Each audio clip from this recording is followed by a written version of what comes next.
Welcome back. This is episode number 365 of the Healthy Diabetic Podcast. I'm one of your hosts for today, Coach Ken. I am joined, as always, by my good friend and diabetes partner in crime, Graham Hubbard. We are two type 1s that have just about 50 years of lived experience with type 1 diabetes. We talk about anything and everything on this show, type 1 diabetes or diabetes in general. Thank you so much for being here. If you're brand new to the show, thank you so much for joining us. Before we get started, please remember that nothing that you hear on this podcast should be considered medical advice or otherwise. Please always consult your medical team before making any changes to your diabetes management. Graham, what's up, my man? How you doing? What's up, dude? I'm frantically looking up because a bunch of people posted about it.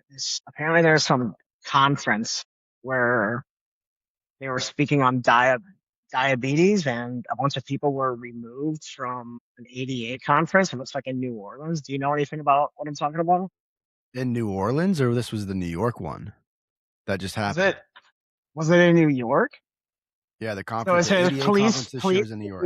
police remove diabetes researchers from ADA conference. 5 diabetes researchers, including Stephen Kahn, editor-in-chief of the Diabetes Care Journal, who were forcibly removed by the police from an ADA annual meeting in New Orleans on June 5th. We can, like, if you wanted to read up on it, we could. Well, I heard a lot about it. I Okay, read a go lot ahead. of the posts What about you it. tell me what you know. Well, it was at the beginning of June, so I don't remember a lot about it. But from what I recall, the from what I recall, these researchers were bringing something specific out about type 1 diabetes, about diabetes in general, and they or some other body got pissed off and told security to remove them. And they had all these documents. If you're talking about the same group of researchers and people, they had all these documents proving all of their findings, and they were removed from the conference. That's Hold on. basically the gist of what I had gotten Does about it. that go? So that's something that happened in June, or is that recent? That was the Oh, it recent says June diabetes 5th. That's conference. okay. You're right. You're right. Yeah, Okay, that so was that was the that's a recent month old. recent diabetes conference, yes. Okay. Well, apparently it came back up because I think the point maybe is that some other conferences are getting ready to happen, so they're preeminent, taking a step in the right direction to ensure nothing like that happens again. So, what again is like, why are there two sides? Like, what's the butting of the heads? Like, what's the big issue? Well, I don't remember the context of the disagreement, but from what I saw, from all the posts that I saw after ADA and during ADA, the police and security were involved after these researchers started handing out pamphlets of their findings on type 1 diabetes. And I don't know if it had something to do with a cure or I can't remember the exact context of what they were talking about. Looks If like you pull up the a this quick. link, maybe. Here I have just really quick condemned. They condemned proposed budget cuts and administrative changes to funding. Apparently, there's also a weird stance on some vaccines and the idea of curable diabetes. So those are like Mm, apparently yeah, they're butting heads.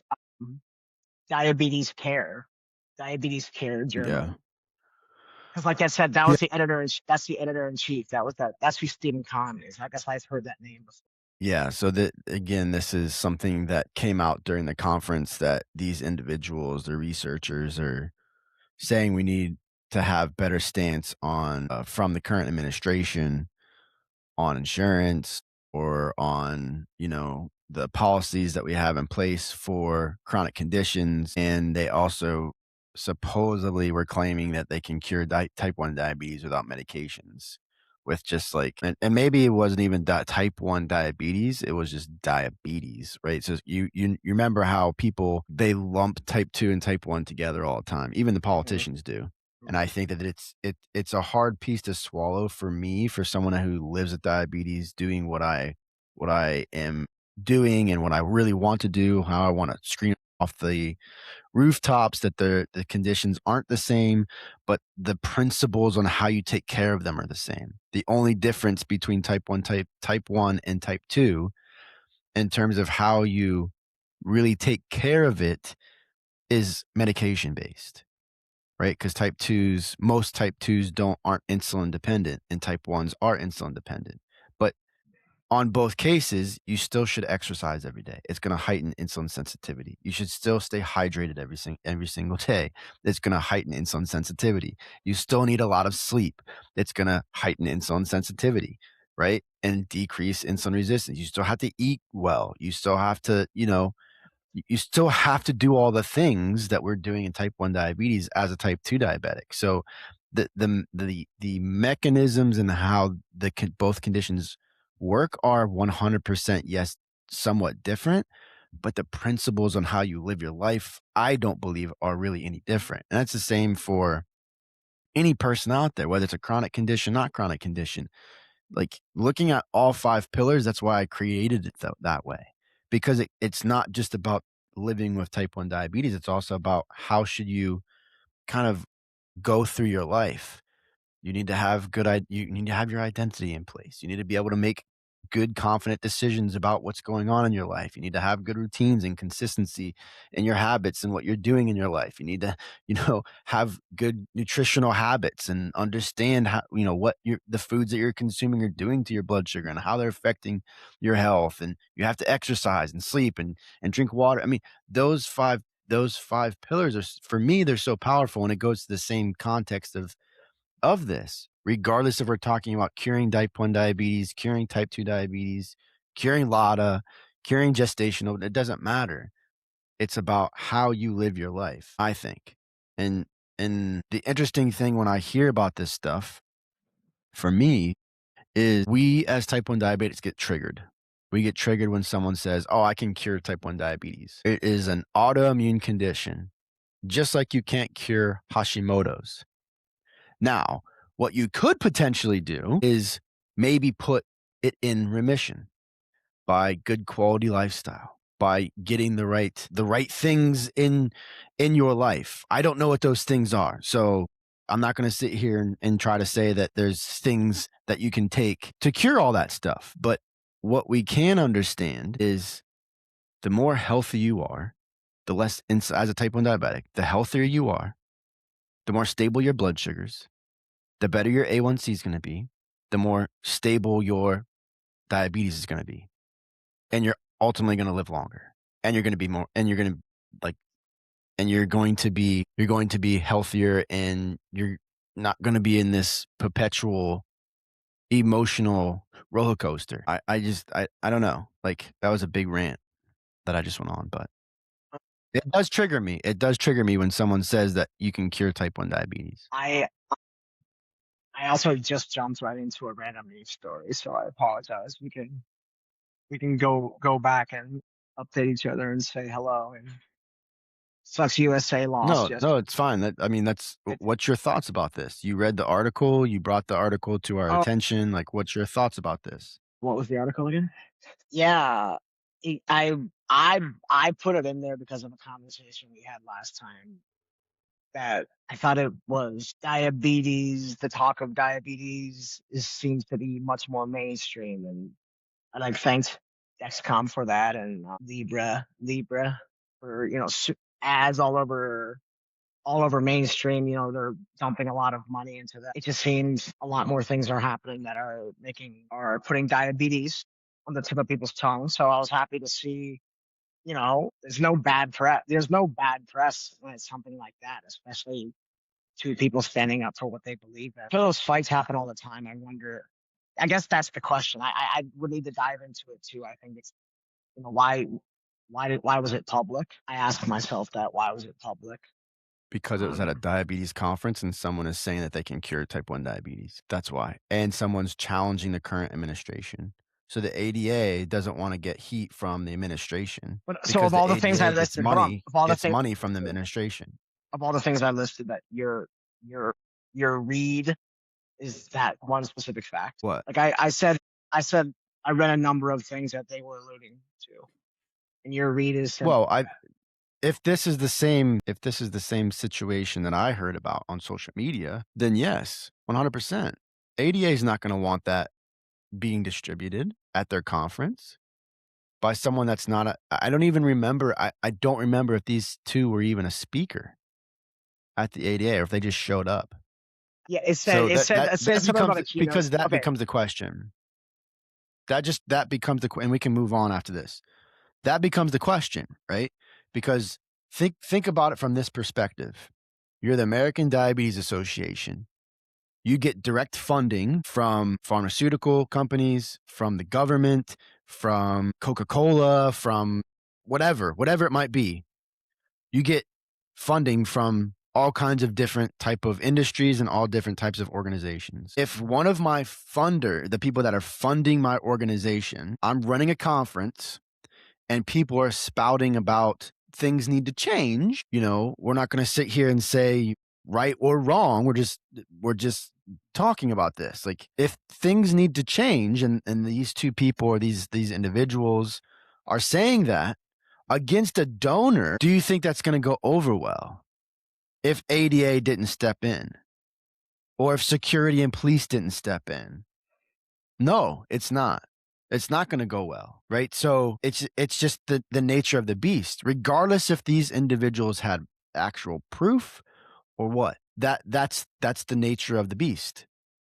ADA is not going to stand for that because they're directly having a conference about diabetes in general. And from what I saw, is most of it was about type 1 diabetes. There's so much stuff at the ADA, but this is directly related to type 1 diabetes. So if we know that right now, what we know that type 1 diabetes is an autoimmune condition that is a lifelong autoimmune condition. As of right now, we don't have all of the evidence that shows that you can absolutely 100% cure it.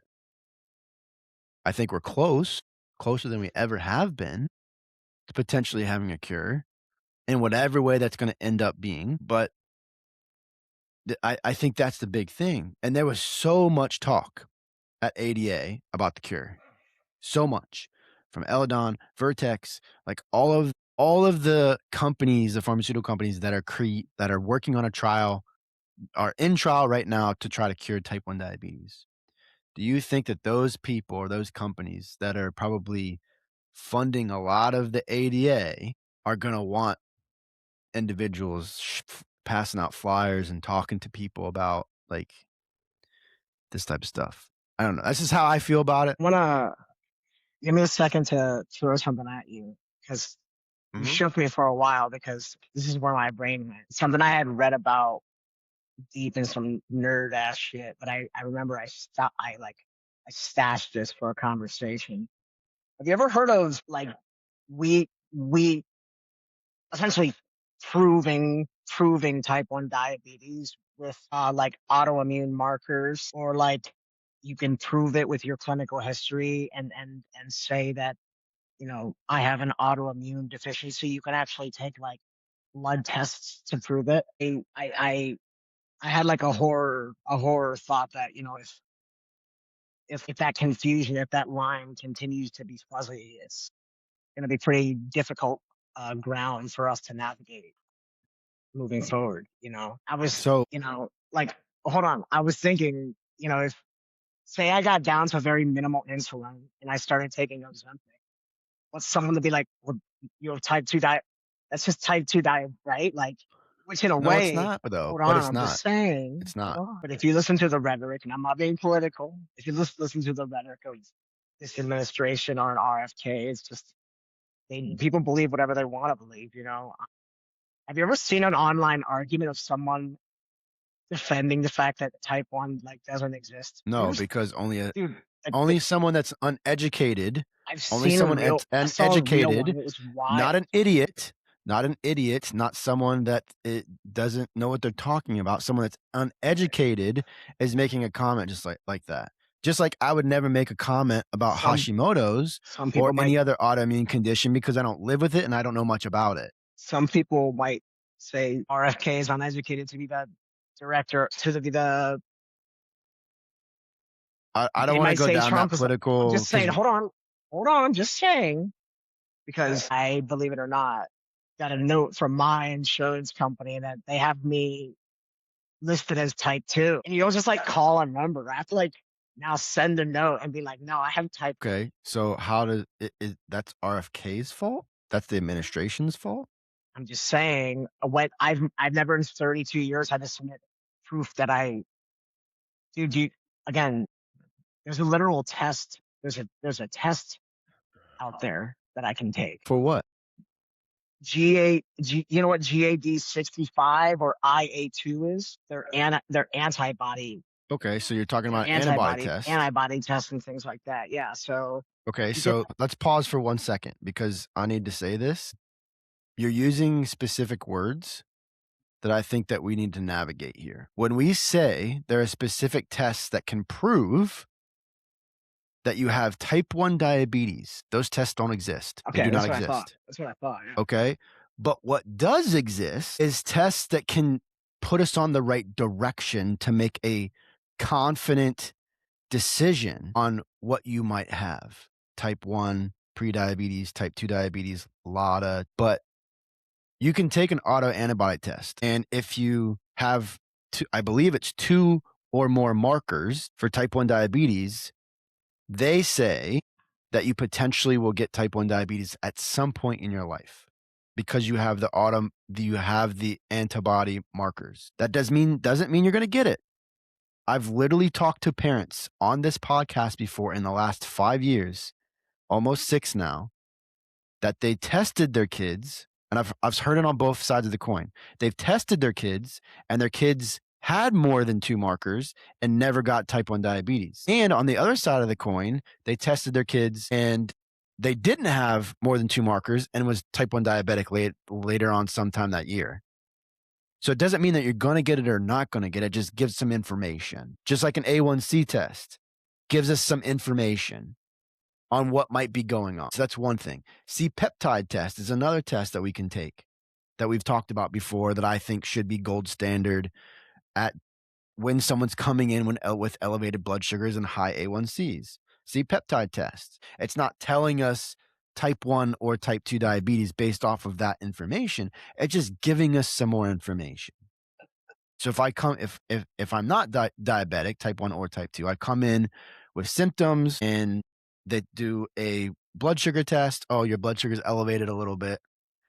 They do an A1C test. Oh, your A1C is kind of elevated a little bit. Okay, let me do a C-peptide test and see what's going on. Okay, we do a C-peptide test. Now we look at how effective or how much insulin, free-flowing insulin you actually have. Are your beta cells actually producing insulin? Because in the honeymoon stage, and I believe that's stage 2 of type 1 diabetes, and the honeymoon stage, you are still making insulin, but not a lot, not enough to cover the like what you're consuming and how much blood sugar or how much sugar you have in your blood, right? That's the third test. And you got the antibody test. That's going to give you some more information, right? So we have tests that are going to give us information, but we don't have tests that are saying, yep, 100% you are type 1 diabetic. Yeah. 100% you're type 2 diabetic. Yeah. That's crazy. At least from my understanding No, of the tests that are available. I think you're The 100%. reason that the reason that C-peptide tests and autoantibody tests aren't necessarily always done at bedside in the endo's office is because it's very expensive for the patient, and I also believe for the provider. I could be wrong about that, but I know they're not cheap, right? That's why there's companies that use, TZO or whatever, or not TZO is TZO is the medication that you get if you have more than 2 autoantibodies. You can get into that regiment and it'll somewhat divert you being diagnosed for up to, I think it was 3 months or 6 months, and now it's close to a year to 3 years, depending on the person. But so I just wanted to make sure that we had that conversation so we're not alluding to the fact that we can 100% be sure with a specific blood test or specific test that you have type 1 diabetes. That is not the case, at least from what I understand. But that's even more to my point, I guess, though, right? It could be it could become a slippery slope could become a slippery slope in the years to come with all these types of diabetes and Well, but that's why it is important, not necessarily for the administrations that are in power, but for the medical system to come up with a more updated protocol at diagnosis for autoimmune conditions. Because the protocols, at least, and I guess I'm just talking about type 1 diabetes. I can't speak to the other no, autoimmune no, conditions, you're right, 100%. but there needs to be a better protocol. Because You know, if there was a good protocol, Graham, at least adults, because it's happening more in the adult population, more and more adults wouldn't be misdiagnosed with type 2 diabetes. And as I continue to think about this and have a conversation with my endo, because I talk to him like at every single visit for 20 or 30 minutes because he doesn't want to leave the conversation. mhm. And the conversations that I have with him is he says it's not that they're being misdiagnosed. It's because we're not getting enough information to make the right diagnosis and there's no follow-up. I'm okay if I've got type 1 diabetes symptoms, excuse me, and I'm going in for diagnosis, where I'm going in going into the ER, going to see my family practitioner, whatever it is. And they don't do the two simple tests, which is an A1C test and a blood sugar test. They don't do those simple tests. Or maybe they do those simple tests. And then they just, because I'm an adult, they say you're type 2 diabetic. Or because I'm overweight for some reason or whatever, you're type 2 diabetic. Or my skin is not white and it's African Hey, American or it's Mexican or Asian. Oh, you're type 2 diabetic. let me say something. To me, it seems pretty clear. It's the same way you get tested for an allergy. You go into a doctor's office with medical support. They give you something with sugar, and you watch. And you're like, okay, yeah. Like 5 hours later, it's like, yeah, pretty obvious. This dude's pretty fucked up. Like he needs, and that's where I think you're right about what you said. There needs to be a whole other name for type 1. It's not. That's probably the issue. The It's not, issue that's is not it. That's not it. you can It's prove not the being type, type it's 1. not the You can name. prove, but you can prove being diabetic in 2 hours. You can't. How can you prove being diabetic in 2 hours? You walk in, they give you a bunch of food, and then they watch your blood sugar. That is a scheduled test, Graham. That is a glucose That's what I'm tolerance saying. test. What's that's if it came down No, to but it. they don't. Okay, so what we're talking about though is going into the ER or a family practitioner's office because you don't feel well, because you don't know what's going on. Not to People don't walk into the ER or people don't walk into their family practitioner's office and say, "Here's my symptoms, doc. I got type 1 diabetes. I need insulin." No, that people don't I do never that because realized they we don't were talking know. about what you said. I thought we were more about like what I said. Like I was told I have type 2 and now I have to prove it. So now it's like, But it's not about proving anything.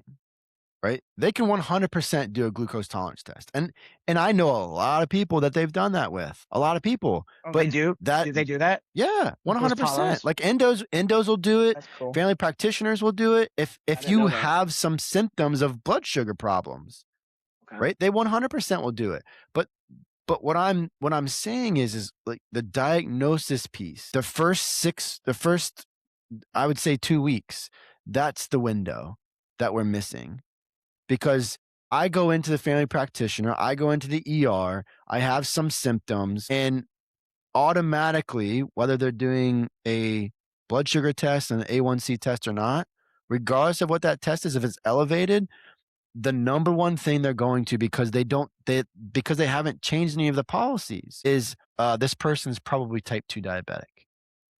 You have pre-diabetes. Pre-diabetes is different obviously than type 2 diabetes, but you have type 2 diabetes without having any more diagnostics. If there's more diagnostics, and some people do that 100%, great. You can throw the glucose tolerance test in there with all of those tests. But if you do those 4 tests, or even the first 3 tests, blood sugar test, A1C test, C-peptide test, that's going to give you that's going to give you more information to come up with a solution. And then on the flip side of that, there has to be follow-up. It can't be, okay, we think you're type 2 diabetic. Here's metformin to control your blood sugar, and we want you to do X, Y, and Z.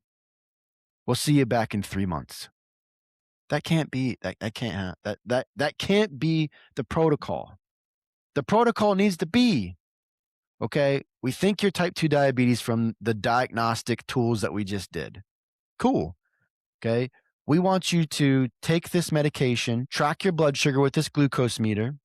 Hopefully it's like, hey, put the CGM on for the next 10 days, for the next 2 weeks, next 20 days, and we want to see you back in 2 weeks. That should be the protocol. Because if you made a mistake, you're going to figure it out pretty fast.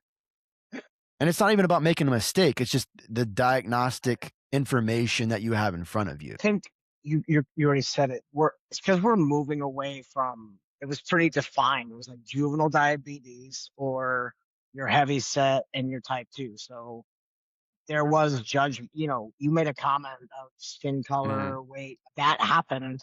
That happened for 20 years, Ken, with type 2 diabetes. That was a part of the. And No, I'm just saying. I think it's a pretty must be a pretty difficult excuse thing me. for an endocrinologist to like I don't see it. I to don't see not it. do that or to just. I I mean, don't see it. I think it makes Just the because you job did more something for difficult. 20 years doesn't mean that you keep on doing it. No, Ken, I'm You've said saying it's before, changing. It's changing. it For is me, it was changing, so. but Hold on. Totally as easy as it can be. yeah, I go in there as an 8-year-old. This, that. He's young. I don't even know if they did a blood sugar. Probably, but it was quick. Like, dude, like, get the children's hospital. I think the same would go for a really fit person if they walk into the doctor's office. Like, if someone like you was not feeling well, I don't think it would immediately be type two, but no, it's not. I think you're right. I think there's what's the lady that you spoke to a few times? Not Nancy, Oh, the I think her lady name's the lady that Danny. you interviewed, like Yeah, the really, really, but race, race and stature but has, that's the problem, man. That's just, I mean, and yeah, I I get what see you're what you're saying about the saying. It's juvenile. uninteresting. Well, Yeah, that's what I'm it is saying. That's very going interesting. away, and that's It's very completely gone interesting. away. So it's now like Yeah, but it's judgy, completely judgy gone eyes. away. I think it's going away, and I'm glad it's going away. I think it's going away because one, we have better diagnostic tools than we did 20, 30, 40 years ago, 100%. That's one reason. And two, because we're seeing a prevalence, a higher rate of type 1 diabetes diagnosis and symptoms in the adult population. Mhm. Now, does that mean that it wasn't present 20, 40 years ago? I don't know. I don't have that answer. All I know is from the statistics that have been coming out over the past I mean, really 3 to 5 years, the increase in type 1 diabetes in 25 and older is dramatically increased.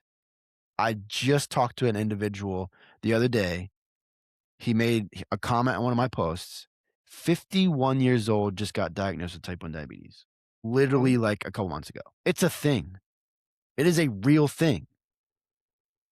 And I didn't go into it with him, but I wouldn't be surprised if he was misdiagnosed with type 2 diabetes because of the age, right? And I just think that the age, the gender, the race, how you look, that all should be taken out of the equation. It shouldn't even be a forefront or thought, but it is because we all have biases. A veteran endocrinologist, a veteran ER doctor, a veteran family practitioner who has seen this stuff for 20, 30 years, that person's going to have their own biases, 100%. But like you alluded to a couple episodes ago, it's still important for those individuals. And I will say this was apparent to me yesterday after I saw my endocrinologist, which was a great appointment, by the way.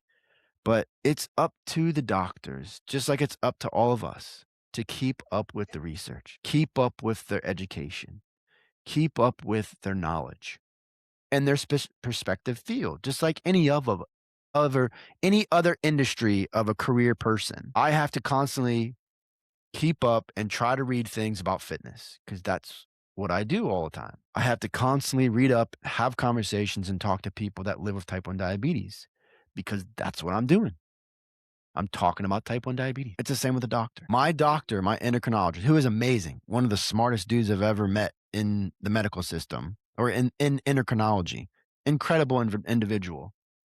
He didn't know what the Eledon trial was. I was like, oh, this is a great opportunity to educate, and have a great conversation. And he's like, oh, yeah, I did hear about this. I mean, the Eledon trial is the biggest news story in diabetes right now, in type 1 diabetes. By far, the biggest news story, by far. There's a lot of really cool stuff happening. Hey, take a step back. You said Yeah. at the endo you ran into a parent. You said at the endo you talked to a parent or something. You said Parent? No. I thought you said when you were at the endocrinologist you talked to a parent and that was the person that said it's up to the person of to the doctors to be educating themselves. No, no, no. Yeah, yeah, yeah, yeah. Okay. No. So this is actually something that you've said before. That's something that you've said before. Okay. When we've talked about doctors, when I've made this statement that you can't blindly follow everything your doctor says. And you've said before too, like, well, it is up to them to stay Mm-hmm. up on current affairs in their industry. And I 100% agree. Mm-hmm. And it was apparent to me yesterday, not because he didn't know anything about it. I love that It's you're just saying it because was a parent, and I'm like a parent. He keeps saying like it's like no, a apparent, parent. It's apparent. apparent to you. Yes. Yeah, Okay. it was apparent to me yesterday Got it. Got because these guys and these gals have so many patients every single day. When are they going to sit down and look at the newest research on all of the things that they're dealing with? Because remember, our endos aren't just dealing with type 1 diabetes. That's a very small population of the individuals that they're caring for is type 1 diabetes. it. Yeah. So that is why I also have told you before, like we can't blindly follow what they say. We have to take the information and have a conversation with them and come up with a solution, not just blindly do what they say. That's my belief. And that's why I believe that. Not because they're not smart individuals, because they don't know everything. And we can't expect them to know everything. Do you think sometimes you and I have a really nice conversation with our endos because we are we're not a risk factor to them. Like they No. respect obviously. Hold on. They Yeah, respect yeah. the game. They respect the game. They respect what we're doing, but they can kind of like play with us and dabble here and there. And it's like, like I'm 100% comfortable letting them take the steering wheel. Like, I'd almost say that's like a nerdy level that they take it to that point, which I appreciate. If you understand where, 100, do you think there's a 100%. separate? So do you think there's a separation?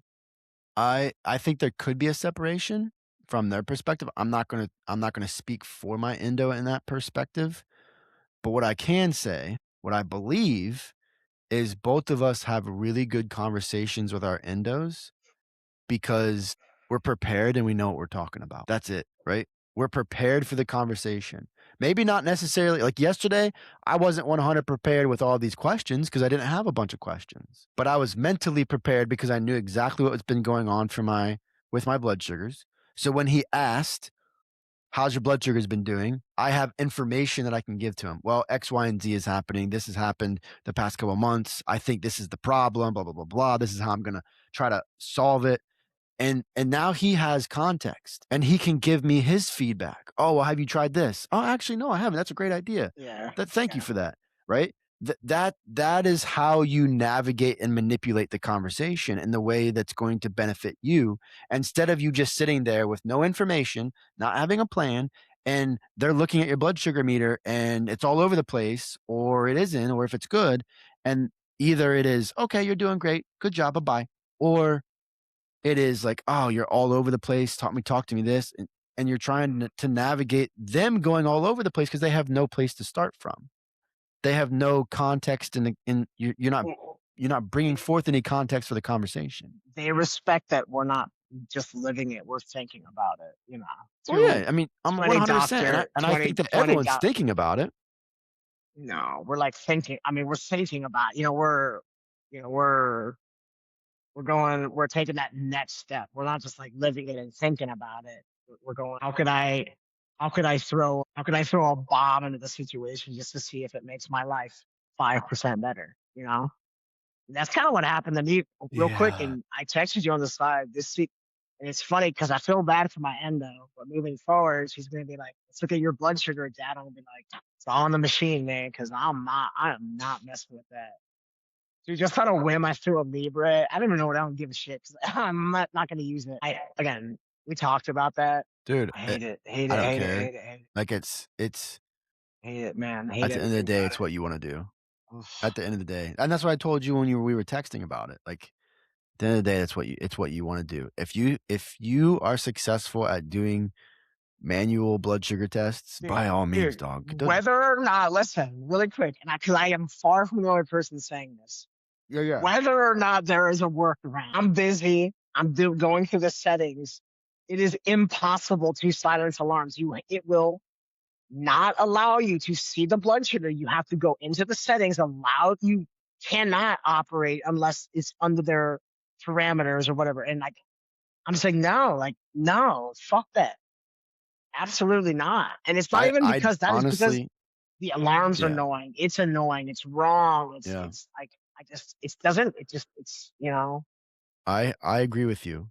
I agree that the alarm's annoying, but I will say those times that I've had challenging lows, I'm glad the alarms are there. Now, hmm I don't like the alarms when they go high because I don't have symptoms when I'm high, right? So that's why I pushed my high out to like 200, 250. It won't alarm unless I'm over 250. It won't alarm unless I'm 60 or below. And you can change those numbers so you're not getting the alarms. you, you So do if compliment. 90% of your time, if most of your time living with diabetes is between a specific range and you don't want the alarms, I'm not telling you to do this. Please don't think that I am telling you to do this. This is not medical advice. He says this Okay. all the time about the It's alarms. important, right? We are not telling you to do this. Don't say Okay. we. It, I'm not telling someone to do this. So I don't like the alarms. I can't stand them. They're a pain in the ass. Because most of the times an alarm's coming off, I don't have any symptoms and I can take care of it. Whatever the problem is, whether it's trending low or whether it's trending high. So I can't stand alarms either. So one, every single alarm is set to vibrate. But if you're going to go under their lowest setting, then it's going to alarm no matter what. I hardly ever get alarms high because I have it set. I have the alarm set so high, so I never get an alarm when it's going high. When I'm going low, it's set to the lowest, which is 60 on my system, Dexcom G7. I believe that's what the lowest number is. So it will not go off unless I'm going to go below 60. Just wanted to say I have little to no worry because I take so little insulin too. So Yeah, I mean, but that's I don't fine. have crashing. If I'm having a crashing low, it's because I'm physically outside sweating. I'm working out. It's, you know what I'm saying? Like, so that's just, Yeah, I'm taking, that's like there is no worry for me, so it's like, why, I might as well just live free as I've been. yeah. But the only thing that I would say to that, go live free, man. 100% go live free. Yeah. But you don't know what your blood sugar is all the time. Even when you feel like $1,000,000, your blood sugar could still be at 160, 170, 180 plus. Even when you feel like $1,000,000, your blood sugar could be So 100. here is what I'm going to do for the rest of the episode. I'm going to take you down my long theory of exactly what you just said. I'm all ears. Let me say this perfectly. Just say it. You don't have to be To perfect. me, to me, the end of 6 months, just testing my blood here and there, knowing about a spotty here, that's okay. That is going to be what my blood sugar is going to be, as opposed to always reacting to, oh, well, what if that, and then this happens, and then that happens, and then it's I'm up and I'm down, and it turns out the sensor was bad, and one dies, and like at the end of the 6 months, I am at the same place or better. At, think about it, like, and I don't think that's the thing that people are talking about. That I think again, it's meant to be there for that, but the reacting, the alarm, that's the exact thing of the alarm is, bro. My exact point with it is like you got other, I just I see it. It's incredibly intrusive, man. I think it's just It is. I I would not feel this way at all if there was like the option to be like, yeah, of course you can turn it off, like every other app, literally like every other app, but Medically, you can't do that, unfortunately. medically, Because remember, you're the one percenter. medically, is That that like doesn't take an much insulin. FDA, like FDA Like they cleared Well, it. they can think about it, dude. Think about it. Let's just say Think about Dexcom, what? right? Because It's a we tool. You both look. open it and you when you want No, to no, know no, your no. blood Hold on. sugar. Stop. Stop. No, no, no, no, no, no, no. Think about it from the company's perspective. They they have so when you have a medical device like a CGM, whoever's making that that device, Yep. Dexcom, CGM, or Dexcom, Abbott, Medtronic, Eversense, do you realize how much liability they're under? If their alarms don't go off and someone dies, if their CGM is off, which happens all the time, and someone dies because of that, because it says they're 160, but they're actually 100, and then they took insulin for the 160 and now they're going severely low and they die. Or vice versa, they're 150, their CGM says they're 150, 160, but really they're 250, and they have seizures when they're above 250, or would they have seizures when they're high? The liability from a medical device is insane. It's insane, right? So the alarms are there Mm. for our protection, for hopefully a secondary thing, because I would say it's a secondary thing, not a primary thing. Your feelings and how you feel is primary. It is a secondary tool to hopefully alert you to take action so you don't die or you don't have a seizure. That is a serious thing for me. That's a serious thing. So understanding that, I'm okay with the irritation that the alarms have. I have done my best. I am trying to control what I can control to alleviate that irritation, which is I'm just going to put this really high so it doesn't go off unless I'm super, super high. And I'm going to put it really, really low so it doesn't go off until I'm really, really low. Because I have confidence in my management that I can take care of a low. I have confidence in my management that I can take care of a high. But other people don't have that confidence. And that's okay. That's why the alarms are there, for safety. So that's the first thing. Okay. The second thing to what you're talking about with the intrusiveness of the CGM. This is where, if I was coaching you, we would spend time talking about why you feel that way. We'd spend time talking about the mental health piece, because it shouldn't be intrusive for you. I hate the damn alarms, but they don't they don't make me hate a CGM, because I understand that the CGM is there for my safety and because I love seeing the information. Here's the example to that. I literally walked in to play basketball today. I got invited to play in open gym or whatever, basketball, which I love to do. And before I left the gym to go over there, I got this big alarm on my phone from the Dexcom saying, Dexcom Air, change your sensor. I was only on day 6. I'm only on day 6. So now I don't have an extra one, because usually that never happens. So I don't carry extra ones with me all the time. So now I had a little bit of anxiety. Like, oh my God, I'm gonna go play basketball. I'm not gonna know what my blood sugar is. My blood sugar meter. I don't have any more lancets for it, so I can't actually really test my blood sugar with a finger prick. I have a little bit of anxiety of it, about that. It all worked out fine. It was totally fine. I played an entire 2 hours of basketball without even looking at my blood sugar. So to what you're saying is like the intrusiveness of the number being there. Like, what if this? What if that? Oh, my blood sugar is this. Do I trust that number? All of those emotions are 100% valid. My thing is, for me, how am I going to handle those emotions? Am I going to handle them and say, this is bullshit, I don't want to be on a CGM? Or am I going to handle them and be like, this is bullshit, and I'm going to try to control what I can control and figure this out? That's just how I roll with it. For you, someone who doesn't take as much, you don't take as much insulin as I do. Okay, 100%. You don't. What do you need a CGM for? If someone doesn't need if someone feels like they don't need a CGM, don't get a CGM, because the number one thing is everything is about how you mentally process living with the condition. That right there is the best argument. Yeah, I At mean, the end of the 100%. day, I'm an outsider arguing why I can't be. But you shouldn't have to argue it. For me, like I mean, I've always told No, you that though. no, no, no. I know. I am at the same time. I would never follow the rules anyways. Like I would never in a million years be caught dead with one of those in the back of my arm. Like I would never, like never. I would just never do that. And I know you're laughing. Like I would Is that a never. comfortability factor though? Is that a comfortability factor that you don't want other people to see it?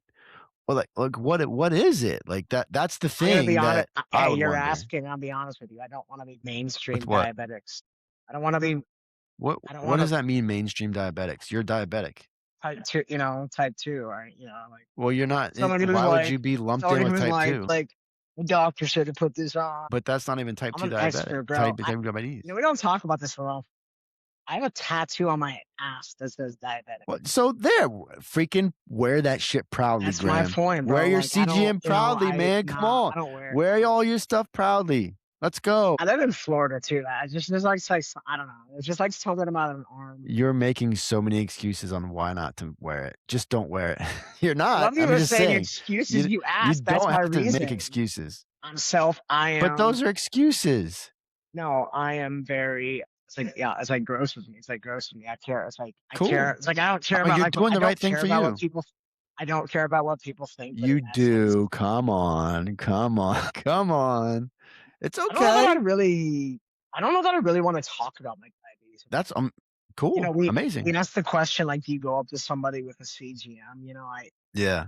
Like I have, but like it's like the last. It's like what's your blood sugar, man? Yo, what's your? I had a guy look at my phone one time. My blood sugar's like 328. He's like, you got to take something. I'm like, no. I was like, go fuck yourself. Like, I was like, like it became like a contest. Like he like knew what 328 meant. I was like, we're That's amazing. A normal citizen. What if you're someone at 328 and you're about to have a seizure?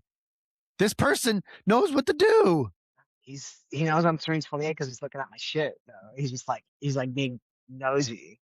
Do you know this person? Did you know this person? Do you No, know we this are like person? boarding it. We are like, that thing when you like are like getting on your flight, you like shimming through the Yeah, to yeah. the. He was like in the row behind me. We're both like shimmying at the same time. He like saw it, and I think I even might have done a finger stick. And he's like, you gotta. He's like, you feel it? He's like, he said something, and I was like, I just didn't like. And I'm not that kind of guy. I was like, I didn't like that. I was like, bro, like, Yeah, I mean, I get it. it's I get not. it, man. It's that's embarrassing. Like that's embarrassing. We don't talk about that enough. High blood sugar is embarrassing. See, if I was in that position, so this is amazing and we're different. If I'm in that position, regardless of me wanting to talk about diabetes 24/7, if I'm in that position, I'm like, oh my God, I feel fine, but thank you so much for asking. I am going to take something, or I'm not going to take something, whatever. I'd be like chatting him up. Oh my God, how'd you know? That's amazing. What's going on? Like, are you diabetic too? Like, oh my God, I just met another diabetic in the wild. Like, that's how I roll with it. no, but like your eyes hurt. You gotta get your leg chopped off. It's like No, that that's how that I I can that's how I understand those felt. comments 100%. Those comments are like, yes, that's you're just uneducated But it also 100%. goes back to one of those like, dude, you don't, it's probably a layover. Say it wasn't a layover. It's just, I'm getting to the airport. I was by myself. Like, there's a lot happening, man. Yeah, Like, you didn't want to deal with it. you're probably 100%. means you're on a business trip eating or a trip eating other like. I was like, sometimes you just like out of nowhere, your bike decided to fly up a mountain, and you're like, Jesus Christ, I'm like 350. Like, you got to take like it's a part of diabetes, but when someone's over your shoulder, Yeah. but Well, dude, I this understand is that, a and I'd be the this is same way. There's times where I don't want to talk about it either. I'm just like, yep, no, I don't want to deal with this right now. this is like a really funny thought that I am completely taking away time and range and all that BGM data from. Yeah. Like it goes So right I back to the and it goes right back. Hold on, it goes right back to the original conversations. You just judges me by like looking at me like, yeah, you look pretty good. Your A1C is all they have. So this is why it's I like a believe weird. CGM is so powerful. But Yeah, this yeah. is Go why ahead. CGM is so powerful, Go ahead. Graham. Because this is why CGM are so powerful. Because those of us who want all the support from our doctor, you take away the information, they can't support you in 15, 20 minutes. So if you are having an issue with your blood sugar, Hmm. right? Because if you're doing your normal 6 to 12 that you typically do that you do when you're testing your blood sugar and not using a CGM, and you're seeing all these trends of these different highs, lows, whatever it is, right? And you're taking that back to him, he's gonna be like, "Okay, well, these are just data points. Where's all the information where I can actually see hour by hour, minute by minute, second by second? Where's all that? I can't give you a we can't come up with an actual solution." That's the downfall of not wearing a CGM. Now, the upside of not wearing a CGM, oh my God, you don't have another device sitting on your body. Like, you might be able to feel more free 100%. But my whole thing, whether it's a CGM, whether it's an insulin pump, whether it's MDI, whether it's just using a glucose meter with MDI, I don't care what it is. My whole thing is on both sides of the coin. If you have massive anxiety, if you have lots of mental health challenges because of all the device, because of all the decisions, then you need to alleviate some of the devices. You need to alleviate in whatever way you need to feel better about living with the condition. And then on the flip side is if you're not going to use the technology, again, which is fine, if you're not going to use the technology, okay, you have to be okay with not a lot of support from your doctor because they're just not going to be able to help you because they don't have any data points. 6, 7, 12. We can go as high as 12, whatever it is. However many data points that you have per day from in Graham's perspective, from pricking his finger is the only information that he can show to his doctor. His doctor's not going to see what his blood sugars are doing when he's sleeping. His doctor's not going to be able to see what his blood sugars are doing when he's on a meeting and he's stressed out and he's yelling at his freaking people and yelling at vendors or whatever it is. And his blood sugar's all over the place. The doctor's not going to see that. Not going to be able to recommend uptake, downtake, and insulin. Now it's going to be Graham's responsibility to come to that appointment and saying like, "Hey, been having some fluctuations in the numbers I'm seeing, doing a glucose monitor. This is what my solution is. What do you think about that? Should I uptick here? Should I downtick here?"